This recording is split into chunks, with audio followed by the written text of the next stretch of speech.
was us against the world. What we were attempting to do was pay the nation's top producers better. That put me on the hate list of every other real estate company. The brokers did not like the idea of making the agents the heroes of the organization. We figured that the agent was doing all the work and taking most of the risk, and yet only getting half of the compensation. High commission split was a big part of what we had going for us in the beginning. The advantage of that was that you would attract the full-time, experienced producers in the business.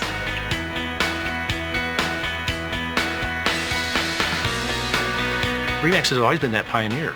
We basically taught agents how to promote themselves. It was revolutionary. It was different than the way real estate had ever been done in the past. The first month, I took over 1,000 phone calls, 204 face-to-face interviews, and 4 people signed up. And the whole industry was knocking us and telling us that we were nothing but a bunch of cowboys and yahoos. And we went to the Colorado Association of Realtors convention, and so we passed out red, white, and blue pens, and it said 100% in the center, I up mine, now up yours. We weren't liked very well, let's just put it that way. But we became respected because of the fact of the numbers that we were doing, the quality of the agent, the integrity of the agents that we were bringing on. We evolved, and what happened was we coalesced around one image. We had 2 owners of the RE/MAX franchise in Albuquerque, and the Albuquerque Balloon Festival was just taking off. At the same time, the regional owners had a meeting in Chicago, and we looked up at the TV, and there's the RE/MAX balloon.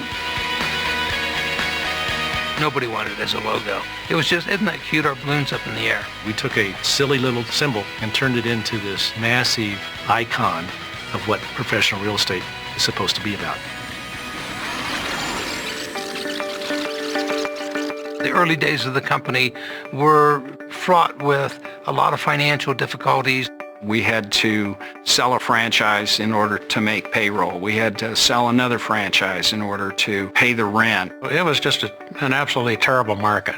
In 1980, we lucked out and sold to 2 extraordinary business people, Frank Posler and Walter Snyder. Of course, we were extremely impressed. They showed us the best of the best, and we thought we could repeat that in Ontario. We thought there was a great opportunity in the marketplace for this type of brand and this type of business model. Dave looked at my financial statement. He said, Frank, you're broke. I said, we'll make it work. They convinced us that they could do the job, and they totally turned the company around. Frank and Walter understood franchising. They fell in love with our concept. They opened the entire European continent for us, and overnight they revolutionized our company. In 1983, we did our first conference up in Northern Ontario. This guy flew in with his seaplane, and I said, Dave, you want to fly with us? No, he said, Gail, you go. The pilot made a mistake. The plane went into a stall spin, crashed into the trees, killing the pilot and putting Gail and the other 2 passengers in the hospital for years. Originally, they told Dave that she would be lucky to make it through the night. Even if she does come out of it, she may be a vegetable. She may never be able to walk. She may never be able to talk. He read motivational books to her, even though she was in a coma. And the doctor said, son, she can't hear you. He said, I'm going to keep talking to her, and I'm going to sleep here, and I'm going to be with her until she gets well.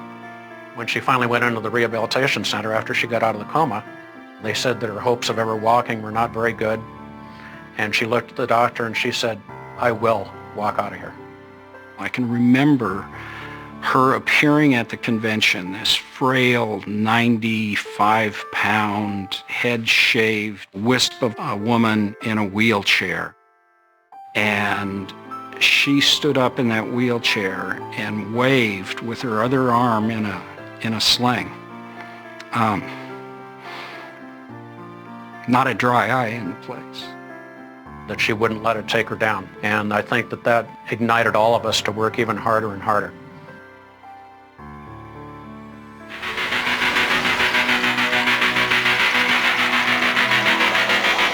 By the 90s, we were booming. At our 20th anniversary, we'd reached 30,000 agents.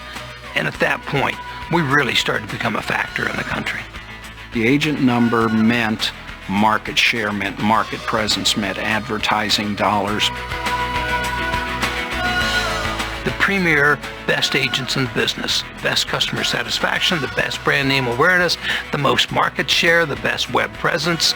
All these things are the RE/MAX brand. The 90s were impacted by technology, and RE/MAX was in the forefront of that. We became the first real estate company to have a satellite TV network.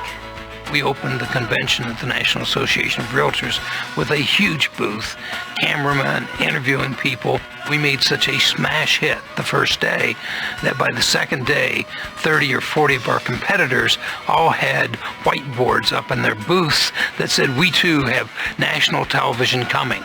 We had the tools to help make agents and brokers more successful than they had ever been in the past. Our national company, our regional companies, our broker owners. We are all specialists in providing products and services to help top producers become more successful. We are totally devoted to the top producer.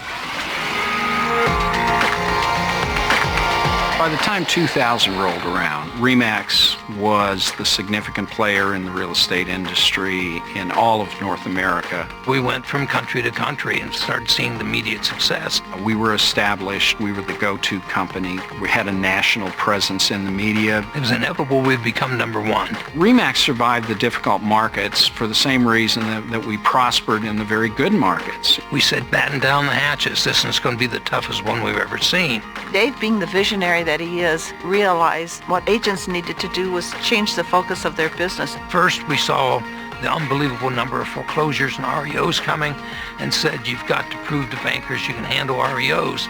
It's going to be the business we have. We started teaching the CDPE course and pushed the short sales. We went to Fannie, Freddie, FDIC, Treasury, and HUD. We helped them rewrite the short sale rules. So we embraced the changes. If you have a company that's built with the very best brokers and the very best agents, it's going to prosper. To be affiliated with the best agents, the best broker owners and managers, it's been the best 40 years of my life. There's no words to explain how much we appreciate the real estate agents and broker owners that work with us. They built this company. It was a passion for the organization. It was an absolute love for the people at RE/MAX, and we never lost our focus.